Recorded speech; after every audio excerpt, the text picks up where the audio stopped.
nos oreilles et derrière notre regard. Au fond de notre poitrine retentit cette mélodie, juste en rythme. Transforme-toi en fleur et souris bercé par les couleurs. Je suis captivée, charmée par ce visage, esquissant la beauté. Peu importe si mes rêves se sont lassés, que je ne peux oublier mon passé. Je veux être fort pour cette personne qui enfant me réconforte. Grâce au chagrin, je ne craindrai rien. Les amis, c'est Genzo. J'espère que vous allez bien. On est sur un nouveau numéro du Café Anime et aujourd'hui on reçoit une invitée très spéciale. Elle est coveriste et ses chansons, ses reprises d'opening et de musique d'animé en général restent dans la tête. Aujourd'hui on est avec de Yuna Melody. Comment tu vas Yuna? Ça va, et toi? Bah écoute, ça va, je suis plutôt content. Je te remercie déjà de t'être libéré pour cet entretien.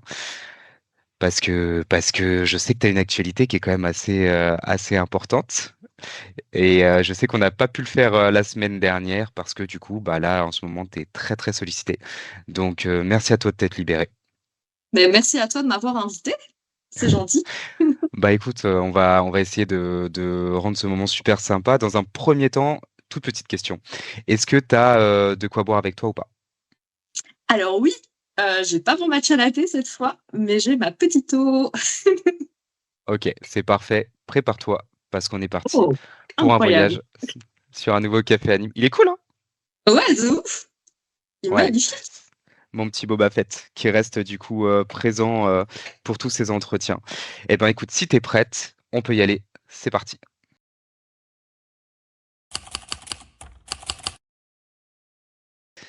Alors Yuna, comme on l'a dit du coup dans l'intro, je suis très très content de te recevoir. Est-ce que dans un premier temps, tu peux te présenter ton parcours et si possible ton entrée dans les mangas et ou les animés. Et si tu as une préférence, n'hésite pas à nous dire.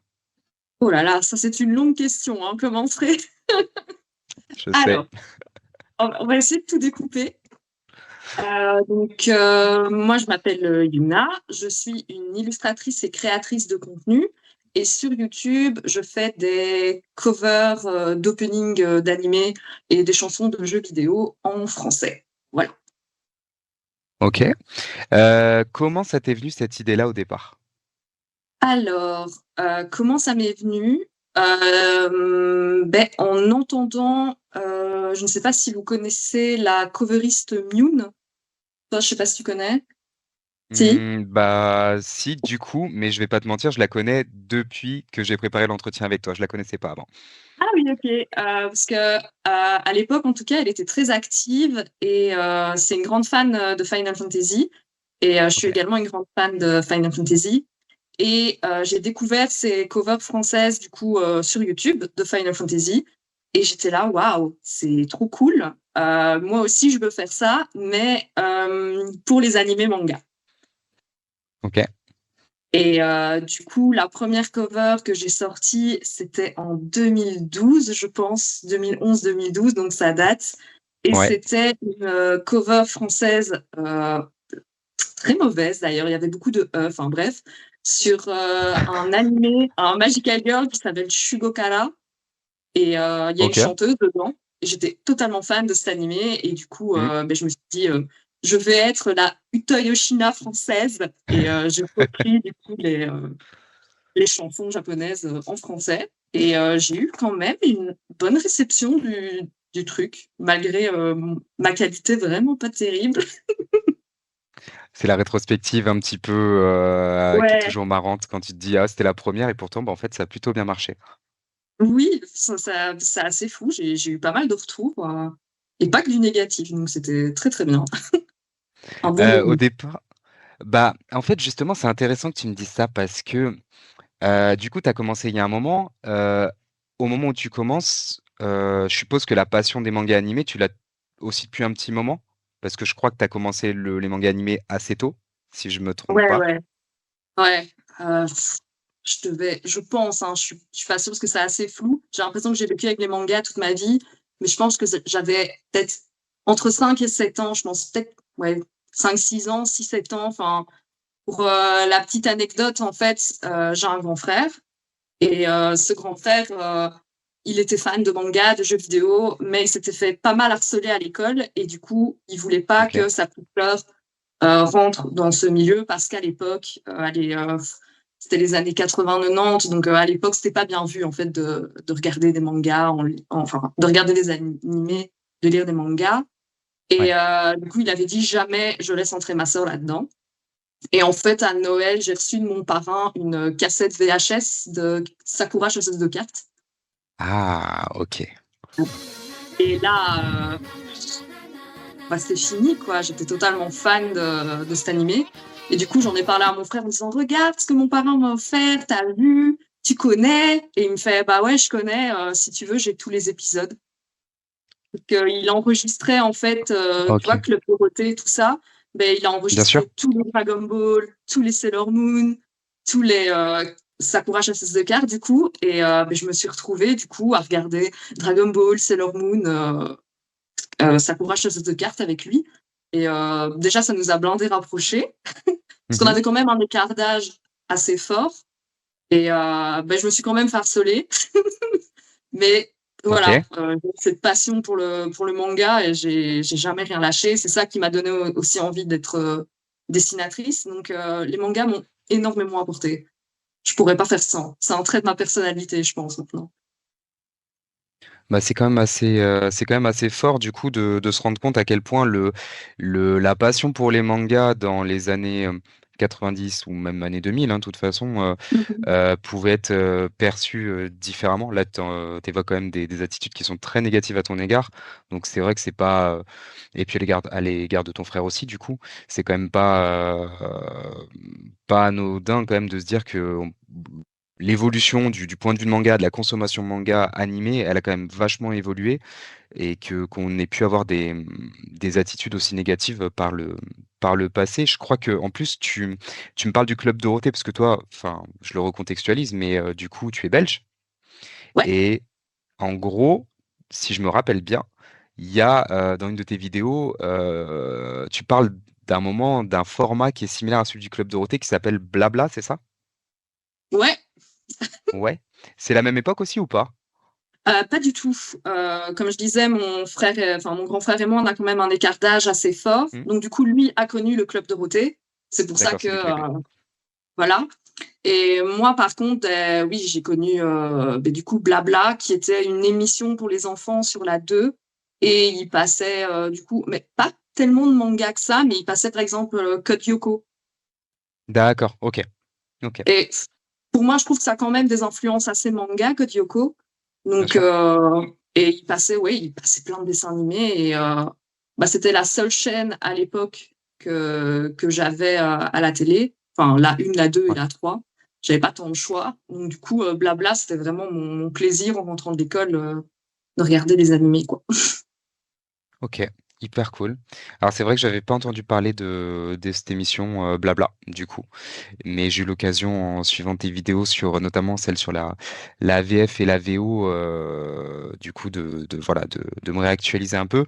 D'ailleurs, j'en profite, je fais une petite parenthèse dans toutes les questions, mais j'en profite Mhm. maintenant.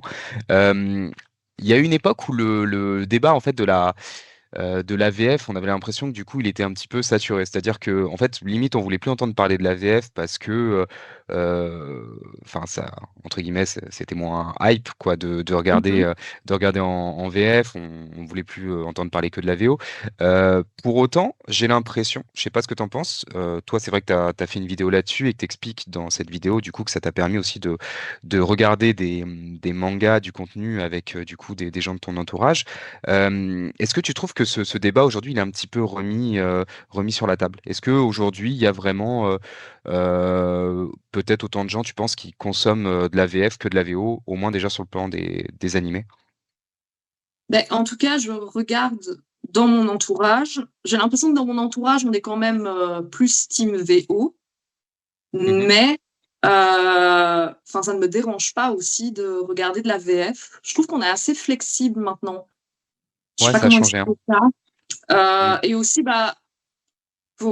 aller à l'époque, bon là je retourne sur Dragon Ball et Sailor Moon, mais vraiment on les voit. Je regardais Sailor Moon il y a pas longtemps, mais ils sont 8 pour tous les personnages. Et tu sens que la qualité était un peu moins bien parce que j'avais l'impression que c'était moins pris au sérieux. Ok. Ouais. Maintenant, quand tu regardes, par exemple, la VF de Dan Dadan, mais c'est Ouais. excellent, en fait. Enfin, je me dis, enfin, je sens vraiment qu'il y a des comédiens, du coup, qui ont baigné dans les mangas aussi.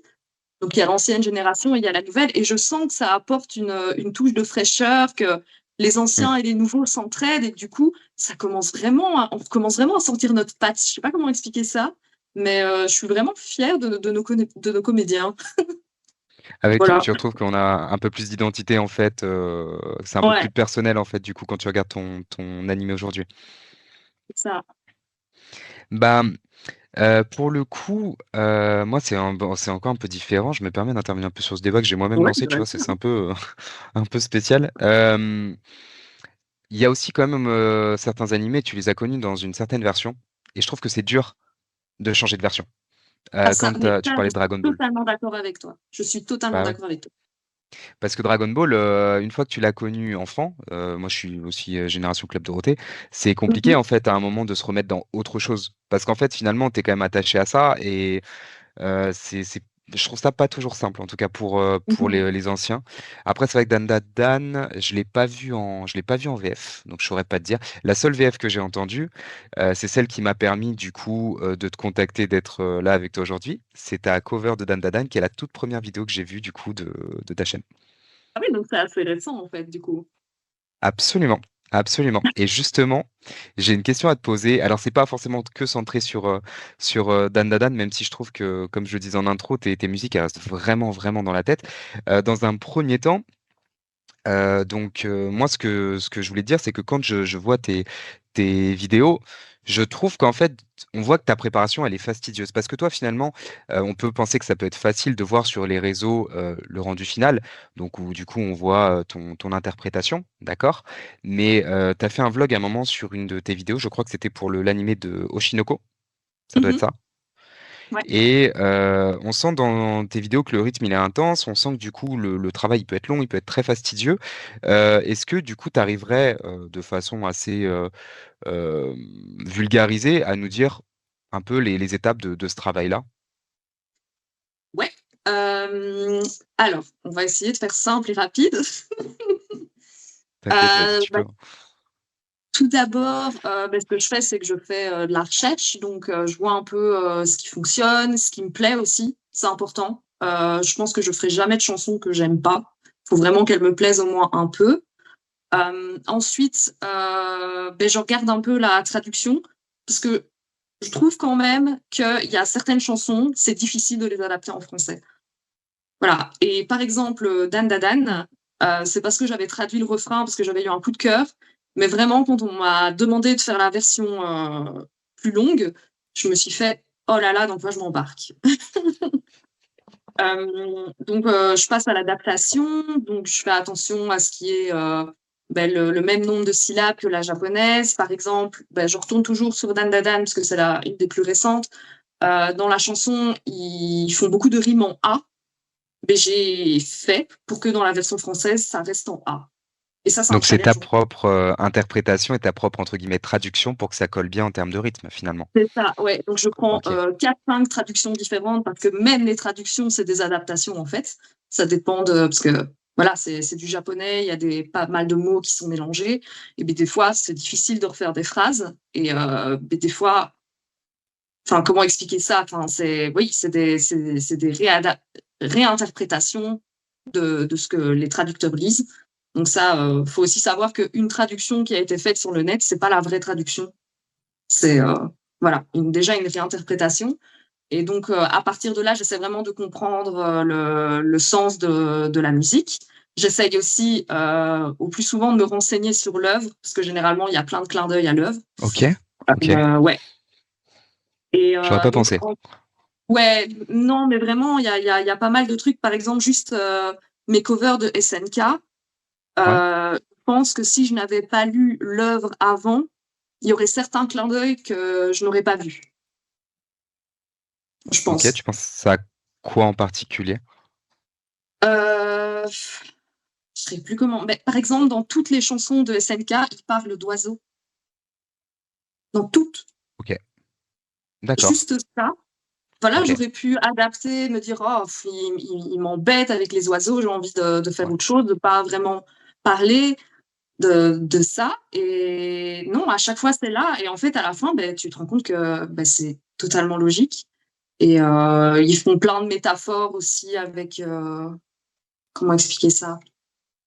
Voilà, il y a un moment, ils parlent d'anges et de démons, de penser faire les choses bien, alors qu'en fait, on fait le mal autour de soi. Je pense que c'est dans l'opening 3, Red Swan, je pense. Enfin, voilà, il y a plein de voilà, pour De pas trop subtilité, m'étaler. ouais. Ouais, il y a plein de subtilités dans les textes que des fois, bah, si tu connais pas l'animé, tu peux pas les voir. Donc j'essaie vraiment, bah, du coup, je regarde beaucoup d'animés.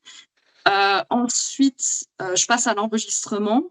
Donc là, ça dépend. Il faut savoir que les Japonais, généralement, c'est des sopranos, donc ils chantent vraiment, ils ont une tessiture très haute. Moi, je suis D'accord. une mezzo, voire mezzo-soprano quand ma voix est bien. Et Ce qui mais veut du dire coup, que je tu as dois une hauteur qui est plus basse, un petit peu plus basse, c'est ça? ouais, c'est ça, oui. C'est vrai OK. que je parle de langage musical. Oui, donc je chante beaucoup moins haut que les Japonais en règle générale, enfin les Japonais surtout. Et Ils chantent aigus les Japonais, du coup, de manière générale? ah ouais, ouais, Ouais? ouais, ouais. OK. Juste, par exemple, Hunter x Hunter, Departure, même moi en mezzo, enfin du coup avec, enfin je suis une femme donc je suis censée chanter plus aigu qu'un homme, c'était compliqué. OK.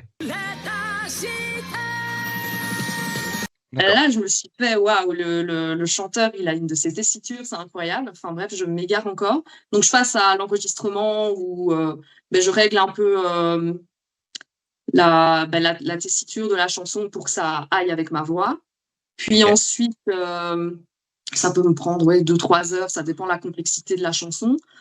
Ensuite, je passe au mixage. Donc soit, j'ai, une amie mixeuse qui le fait pour moi, soit je le fais moi-même, ça dépend de mon temps. Puis ensuite, je passe au tournage de la vidéo. Donc là, je fais tournage Reels, TikTok, vidéo YouTube. Et ensuite, là, je laisse le travail à ma sœur qui est monteuse. Et c'est elle qui s'occupe du coup de toute l'esthétique en fait de ma chaîne. Je lui laisse vraiment le champ libre. Je lui dis, vas-y, éclate-toi. Et après, bah, je vois le résultat et on en discute ensemble pour voir ce qui peut être amélioré ou pas. Enfin, voilà. Puis après, bah, poster sur les réseaux, parler de mes covers. C'est un travail qui s'arrête jamais. Jamais. Mais ça se sent et c'est vrai que pour le coup, si vraiment on peut le mettre en avant, je trouve que c'est bien parce que c'est un peu le travail de l'ombre. On pourrait, se dire: «Voilà, rester sur le rendu», tu vois? Et je trouve que c'était une vidéo qui était très bien parce qu'elle mettait vraiment ça en avant et je te remercie de nous Ouais. l'avoir fait partager, d'ailleurs. Bah, merci beaucoup. À Bah, toi je de t'en voir prie. le travail qu'il y a derrière, ça fait Bah, plaisir. j'ai une question à te poser. Étant donné que du coup, tu as quand même une activité de coveriste qui est assez importante, tu as repris énormément d'œuvres. J'ai en tête Jujutsu Kaisen, j'ai en tête Dandadan, j'ai en tête Arcane, j'ai en tête Les Carnets de l'Apothicaire. Oshinoko aussi, du coup, a été reprise. Tu as pas mal repris Solo Leveling. Moi, déjà, par rapport aux musiques, est-ce que tu pourrais me dire, par rapport à celles que toi, tu as réalisées, lesquelles t'ont mis le plus en difficulté? Dan, dan, dan, Ça m'étonne pas. ça c'est sûr. Même pas pour le rap, pour être honnête. J'ai plutôt bien géré, mais c'est juste Mmh, c'est l'adaptation. vrai. Là, ça t'en a marre, mais tu tiens, c'est que mais ton rempart. Écarte-toi, je vissais ton doigt, un obstacle pour devenir un autre toi. Ça a été un enfer. Enfin, je veux pas me jeter des fleurs en disant que j'ai plutôt bien géré, c'est juste que j'avais facile à le faire. Voilà. Ouais. Mais l'adaptation, c'était ah vraiment, c'est pour ça que je pense ne pas faire la version longue, c'est parce que, je me suis vraiment le travail était conséquent. Donc oui, donc celle-là m'a vraiment été compliquée. Il y a, Evangelion aussi. Enlace le ciel qui te donne sa confiance, ta différence fera de toi une légende.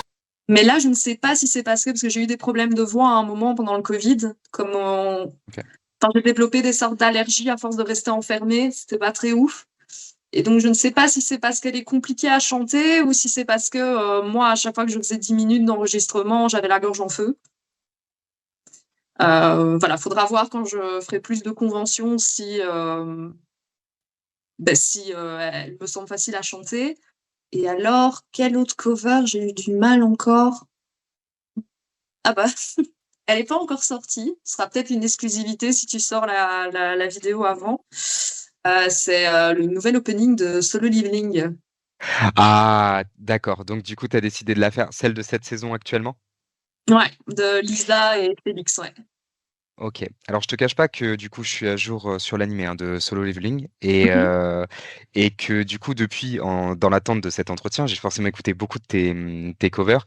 Et récemment, je me suis fait la réflexion, je me suis dit, ah, enfin, ce serait cool qu'elle la reprenne parce que je la trouve incroyable. Enfin, j'aime beaucoup cet opening. Est-ce que du coup, là, après coup, tu arriverais, Mhm. toi, à me dire, bah, finalement, les musiques peut-être dont tu es le plus fier, là, sur celles que tu as interprétées? Ah, Ce qui est peut-être pas c'est... forcément la même question que celle d'avant, tu vois. Non, c'est vrai que j'ai du mal à être fière de mon travail. Je suis quelqu'un de Ok. très méticuleuse et perfectionniste, donc j'ai toujours des gens à côté de moi pour me dire: «OK, là, c'est bon, tu chipotes, c'est bien». Ok, Heureusement que j'ai des gens tant comme mieux. ça qui me le disent et du coup, beh, j'ai confiance en leur jugement, donc je laisse, heu, je laisse comme ça. Je pense que j'ai énormément aimé, Akuma no Ko de SNK. Ok. Pouvons-nous évader? Si j'étais un oiseau, je m'envolerais là-haut. Ces ailes m'aideront à voir mieux de ce monde. Je pense aussi que c'est parce que là, je travaille avec Maru et beh, j'adore travailler avec cette personne. Enfin, vraiment, tout va toujours super bien. C'est, des super, enfin, j'aime bien travailler avec elle. Comme autre cover où je suis vraiment super fière, je pense qu'il y a Beastar, l'opening 2 avec, ma sœur, du coup. Ouais, Ok. vraiment super fière parce que ça faisait longtemps qu'on n'avait plus fait de cover ensemble et vraiment on l'a fait assez rapidement. J'avais full évolué en mix, donc ouais, donc j'étais vraiment très contente et j'aime beaucoup la chanson en règle générale. Heu et je pense que, tu sais, c'est triste que ce soit plus dur de trouver quelque chose dont je suis fière que, de trouver celles qui ont été difficiles. Ça en dit long, ça en dit long. Mais c'est peut-être aussi du coup ce côté que tu disais de persévérance, de perfectionnisme qui fait que aussi les musiques ont eu du succès parce que tu t'es donné du mal et les interprétations sont superbes, quoi. Franchement, Ouais, à écouter, c'est un régal. merci. Euh, Bah, je t'en prie, normal. Là, je vais rentrer un peu plus sur la thématique manga parce qu'à un moment, tu avais créé un format que j'ai pas revu dernièrement qui s'appelle la rubrique Ayuna. Ouais. Et pour le coup, que moi je trouve génial. Je vais commencer par une question et là, on va rentrer un peu plus sur la thématique du café anime. Euh, je suis obligé de te demander ça. C'est une de mes questions classiques aussi, finalement. Pour toi, si on prend les 2, 3 dernières années, ce serait quoi pour toi le coup de cœur des œuvres qui sont sorties?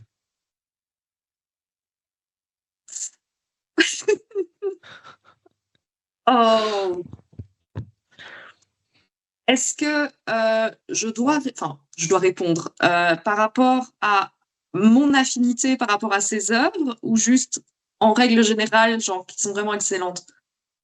Que je peux dire: «OK, Euh, j'apprécie moins, mais je sais que c'est ouf». Je sais pas comment expliquer ça. non, parce qu'en fait, non, ton affinité à toi. Ton Mon affinité à affinité. toi, ce que toi, t'as apprécié. Oui, tu veux dire, est-ce qu'il y a des œuvres, enfin, on sait que ce sont des œuvres qui sont vraiment plébiscitées. Moi, j'ai peut-être un peu moins d'affinité là-dessus, alors que tout le monde aime bien, c'est ça que tu veux dire? Ouais, Ouais, non, non, tu peux rester sur tes œuvres à toi. OK. Beh, sur ces dernières années, donc moi j'ai un énorme coup de cœur pour les carnets de l'apothicaire. Je suis Effectivement, fan, t'en avais fan, parlé. fan. Ouais, je suis vraiment amoureuse de cette œuvre. Il y a tout pour me plaire. Ok, alors les carnets de l'apothicaire, c'est marrant parce que c'est pas encore une œuvre dont j'avais eu trop l'occasion de parler ici. Qu'est-ce qui fait que pour toi, alors c'est une œuvre qui en ce moment fait beaucoup parler d'elle. Il y a la saison 2 qui vient de commencer avec la fameuse Mao Mao. Qu'est-ce qui fait que pour toi les carnets de l'apothicaire, justement, les carnets de l'apothicaire, justement, je la reprends. Qu'est-ce qui fait que pour toi, les carnets de l'apothicaire, c'est si finalement c'est si spécial, c'est différent. Qu'est-ce qui fait que t'aimes autant cette œuvre-là? Bon, déjà, pour la petite anecdote, faut savoir que les carnets de l'apothicaire, donc je connaissais déjà avant que l'anime sorte. En fait, je me suis fait avoir par le marketing de Kayon qui vendait avec du coup le tome 1 une boîte à thé des carnets de Ah bah bravo. l'apothicaire. Voilà, donc Ok. j'ai juste vraiment genre, vu cette boîte à thé, j'ai vu le design, je fais ah c'est joli. Bon bah il y a le manga avec. Au pire si j'aime pas, je peux le donner, enfin, voilà. Donc j'achète cette boîte à thé qui me sert très bien d'ailleurs. Et j'ai commencé à lire et en fait déjà directement Mao Mao elle m'a plu. C'est Ok. euh, c'est vraiment je trouve que c'est un personnage super intéressant. Elle a enfin, en fait déjà c'est une passionnée. Donc je me sens vraiment connectée à elle parce que quand je vois sa passion pour les poisons, les plantes et tout ça, mais Ok. je me sens vraiment genre ouais moi aussi je comprends ce que tu veux dire puis c'est pas bizarre c'est juste t'es passionné et j'aime beaucoup sa manière de réfléchir sa manière d'agir c'est c'est un personnage je trouve qui sort du lot voilà en tout cas Ok. dans les histoires que j'ai l'habitude moi de regarder ça se tombe il y en a plein d'autres mais là je parle vraiment de mon expérience et je suis aussi très fan ce que je n'aurais jamais cru d'ailleurs mais de toute l'ambiance, le palais impérial, l'histoire en fait, oui l'histoire avec un H qu'on te donne dans les carnets de l'apothicaire. Voilà, et juste on apprend plein de choses, c'est pédagogique et je trouve également que les deux personnages principaux ont une dynamique super intéressante. C'est un enfin je veux pas spoiler mais c'est un slow burn. Je sais pas si tu vois un peu oui, OK. Euh, et moi, je suis totalement fan de ça. J'aime quand les personnages se découvrent, que les personnages interagissent et qu'on sente une tension, mais en même temps pas trop. Et le fait que ce soit mêlé aussi à des intrigues où même toi, tu dois réfléchir, entre guillemets, un peu à la Ouais. professeure Layton. Enfin voilà, enfin, moi, je suis conquise quand j'ai des œuvres comme ça. Pour moi, c'est des pépites. C'est intéressant ce que tu dis parce que c'est vrai que la relation qu'elle a avec le personnage de Jinchi, elle est quand même très particulière. C'est une ambiance entre les deux qu'on n'a pas l'habitude de retrouver dans des mangas de manière générale. Là, je vais plutôt parler du manga alors que bon, l'animé est Oui. excellent, mais pour le peu que j'en ai vu, parce que pour l'instant, j'attends encore un petit peu avant de le terminer. Mhm, Ce que je me dis aussi, c'est que la relation en fait entre ces deux personnages, finalement, elle nous procure différentes émotions. Elle nous met jamais finalement sur le même sentiment. mhm, Des fois, tu vas être un peu sur tes gardes, des fois, tu peux éprouver un peu de malaise, des fois, tu peux trouver les situations un peu comiques. Et Mao Mao, en plus, elle incarne vraiment ça, cette capacité à switcher finalement, du coup, entre entre l'humour, par exemple, et mhm. d'un coup, le côté très sérieux. Elle peut avoir des côtés, des fois aussi, envers les autres courtisanes, très menaçantes. Elle fait des mises au point. Elle arrive à se faire comprendre très rapidement. C'est effectivement, je suis d'accord avec toi, c'est une œuvre qui est très, très Ouais. intéressante sur ces dernières années. Ouais. En fait, elle a confiance en elle et elle Mm. impose. Et c'est ça que j'aime parce que c'est pas un cliché, mais en tout cas, dans les œuvres que je lis, j'ai l'impression qu'il y a quand même pas mal de personnages féminins qui s'effacent. Mhm. Et j'aime bien le fait qu'elles viennent un peu retourner le game, quoi. Complet. Bah, je te remercie de cette analyse parce que ça fait plaisir de parler des carnets de l'apothicaire. Et pour tous ceux qui n'auraient pas vu, allez voir la saison 2. Du coup, j'embraye un petit peu là-dessus. Ce serait Fausse question. Du coup, pour toi, Mhm. Mao Mao, en tout cas dans ce cadre-là, elle serait un peu finalement ton alter ego manga. Tu te reconnais en elle? Je pense que j'ai envie d'être comme elle. Ok. C'est-à-dire qu'elle est inspirante alors. Oui, je pense qu'elle est inspirante. Je me reconnais en elle par rapport à sa passion, mais j'ai beaucoup moins de confiance qu'elle à dire les choses. Ok. Et Ouais. oui, en fait, c'est un peu, je vais pas dire que c'est un modèle, mais oui, j'aimerais bien être comme elle, oui. Ouais, Incroyable. ouais. Ok. Parce que si je dois me comparer à un personnage de manga que je ressemble, je dirais que ce serait plus Hachi de Nana, par exemple, si tu l'as lu. Alors, je l'ai pas lu, mais du coup, j'ai entendu parler de l'œuvre. Pourquoi en particulier, du coup? Ah, mais du coup, j'ai pas trop envie de te spoil parce que par contre, ça, il faut vraiment que tu le lises. Il est exceptionnel. Bah, Euh, j'en ai déjà entendu parler. Je pense que tu peux y aller. non, mais je sais qu'il y a beaucoup de personnes qui critiquent, entre guillemets, Hachi parce qu'elle se laisse toujours avoir, elle est trop gentille, trop girly. Enfin, je sais pas. Il y a des gens qui ont beaucoup de haine pour ce personnage et que moi, au contraire, en fait, oui, elle m'énervait, mais j'aurais réagi comme elle. Je sais pas comment expliquer ça, mais je, c'est le personnage en fait qui te, en tout cas moi quand je le lisais, elle m'énervait parce que j'étais là mais pourquoi tu fais ça? Et en fait j'aurais fait la même chose qu'elle. En fait c'est un peu un miroir de moi-même. J'avais l'impression en lisant cette œuvre. Mais du coup Ok. ça m'a remis pas mal de choses en question sur ma vie aussi en règle générale où je me suis fait mais oui en fait pourquoi est-ce que à elle je lui dis ne fais pas ça c'est débile et pourquoi à moi quand je suis dans cette situation je me fais let's go. Tu vois un peu le parallèle? Je sais pas trop comment expliquer. Donc du coup, je trouve que c'est vraiment un ouais, je trouve que c'est un chouette personnage parce qu'elle te fait avoir différentes émotions. Enfin, tous les personnages de Nana, je trouve qu'ils sont vraiment super bien écrits et voilà. Je sais plus, de quoi on parlait en règle générale. Bah, je pense que tu as bien incarné le principe de l'alter ego. Tu vois, je pensais qu'on resterait sur Mao Mao et je te remercie du coup bah, finalement de m'avoir donné cet alter ego-là. Quand tu as dit du coup un miroir de moi, je pense qu'en fait, Mmh. là, on a réussi à trouver celui qu'il fallait. Je dis pas qu'il est Euh, toujours agréable, mais voilà, des fois il faut le dire. ouais, je comprends. Je comprends. Euh, Si demain, imagine, tu perds la mémoire et en gros, tu as la possibilité, tu perds juste la mémoire pour les animés, tu as la possibilité d'en revoir un, ce serait lequel? Comme si tu l'avais jamais vu. Ça doit être un animé ou je peux parler de jeux vidéo? Ah non, moi là je vais prendre que l'animé, forcément. Après tu OK. peux me dire, tu pourras me dire ton jeu vidéo aussi. Mais l'animé, là on a tous des points de vue un peu différents. Donc après, si t'arrives pas à te décider sur un, tu peux en dire deux. OK, c'est ce que j'allais poser comme question justement. Souvent ça arrive, t'inquiète. Bah, déjà, SNK. Ok, ok. Ouais. Heu, franchement le scénario, je vais pas m'en remettre. Pour moi, c'est un des meilleurs scénarios qui a été écrit.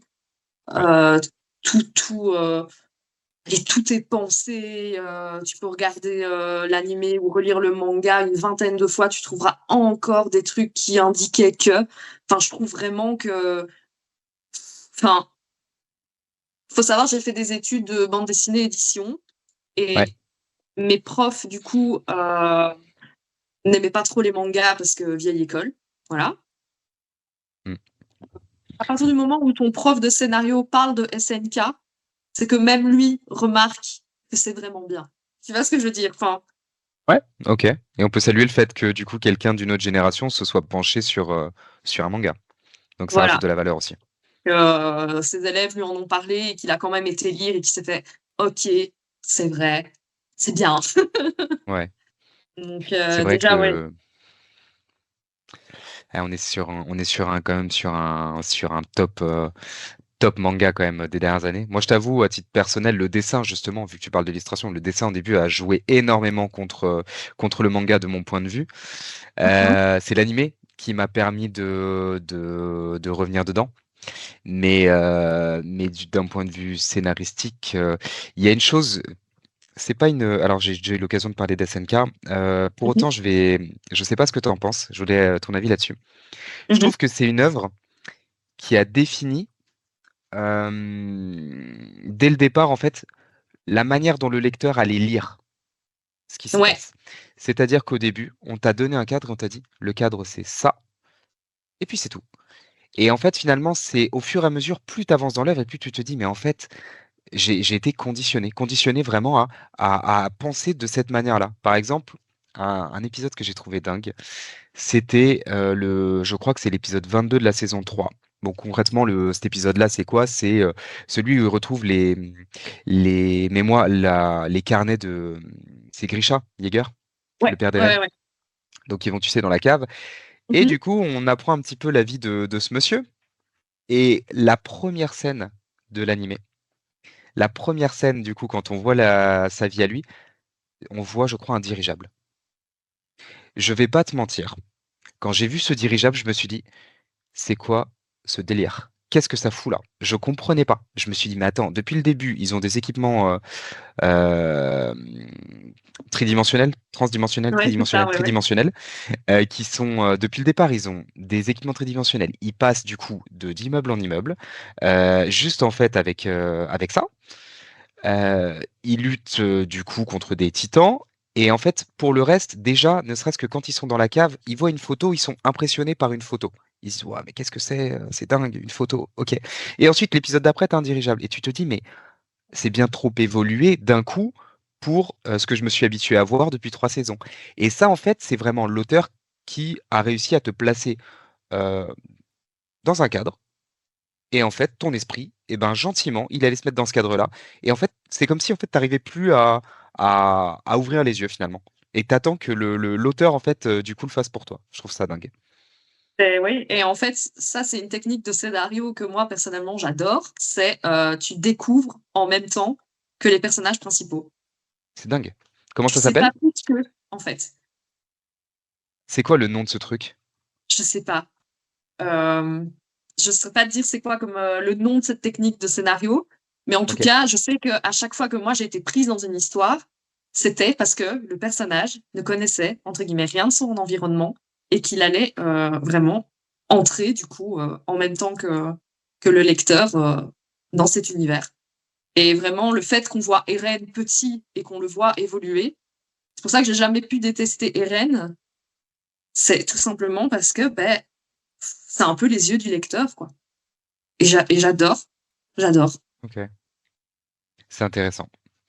Et l'autre œuvre, à part SNK? Alors l'autre œuvre, c'est une œuvre qui m'a vraiment chamboulée. Je suis passée par toutes les émotions en la regardant. C'est vraiment pas connu. C'est du studio Clamp et c'est Kobato. Je ne la connais pas. Euh, mais t'en as déjà parlé, c'est la Ouais. jeune fille qui doit soigner des cœurs, non? Et qui récupère du coup dans une bouteille. Elle doit remplir une bouteille en soignant des cœurs. C'est pas ça? Ouais, c'est ça. En gros, il y a des gens qui ont des problèmes et elle doit les aider à régler leurs problèmes.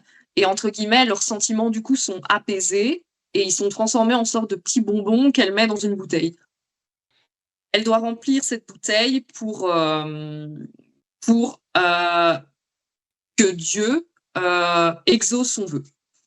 C'est tout ce qu'on sait, et elle aussi. De nouveau, le même principe. Et alors pourquoi cette œuvre-là? Pourquoi celle-ci en particulier? Pourquoi cette œuvre en particulier? Ouais, pour toi en tout cas. Parce qu'elle m'a fait, en tout cas, bon, j'avais quoi? J'avais 14 ans, je pense. Elle m'a fait réaliser pas mal de choses sur la vie en règle générale. Et Ok, c'était juste beau. Ouais.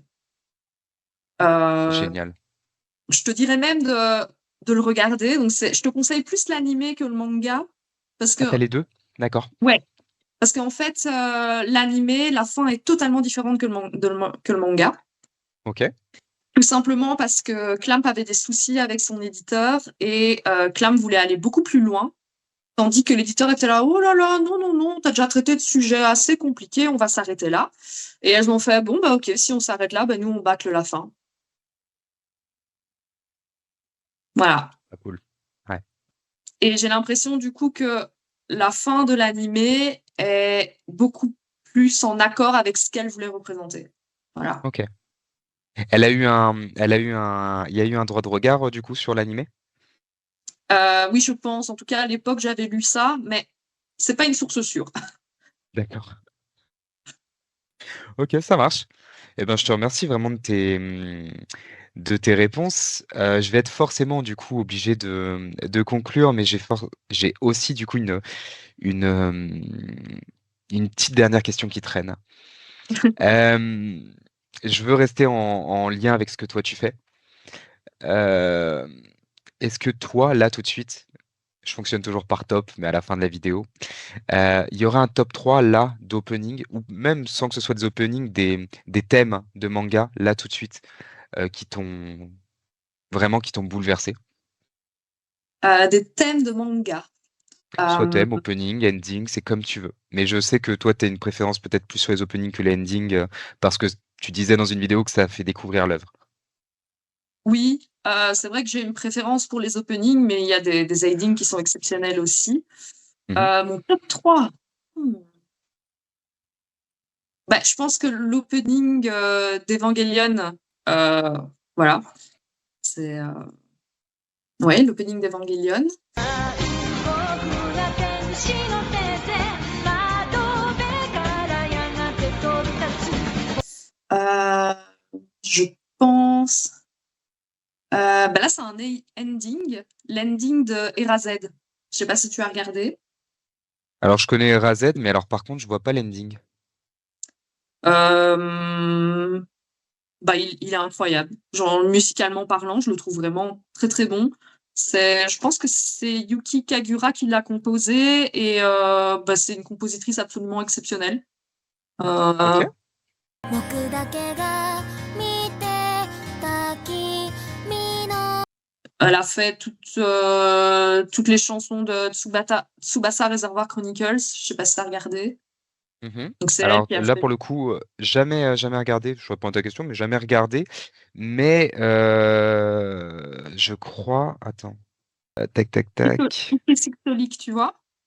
Le quoi, le? XXXolic. Oui, oui, oui, c'est bon. C'est bon, je vois. Et Voilà. mais t'en as parlé toi aussi en vidéo, je crois, non? T'as dû en parler, non? Très, très probablement, je parle beaucoup du studio Ok. Clamp, parce que c'est mes autrices préférées. Enfin, préférées, j'ai beaucoup d'affinités avec ce qu'elles font. Oui. Ben voilà, du Ok. coup, Leaving de Erazed. Et alors, je pense qu'il y a un opening. J'ai pas plus aimé que ça l'animé, mais je l'ai fait en cover. C'est Domestic no Kanojo, l'opening. Ok. Que je connais pas Ouais. du tout, du coup, pour le coup. Ouais. Bah, je l'ai fait en français et celle-là, je me retrouvais vraiment dans les paroles. Donc voilà. Ok. Hyper cool. おいイエスこうして言ってたって愛してどうして言われたって遊びだけなら簡単で Eh ben, écoute, je te remercie, Yuna, parce que le temps a passé, mais je suis vraiment ravi de t'avoir eu.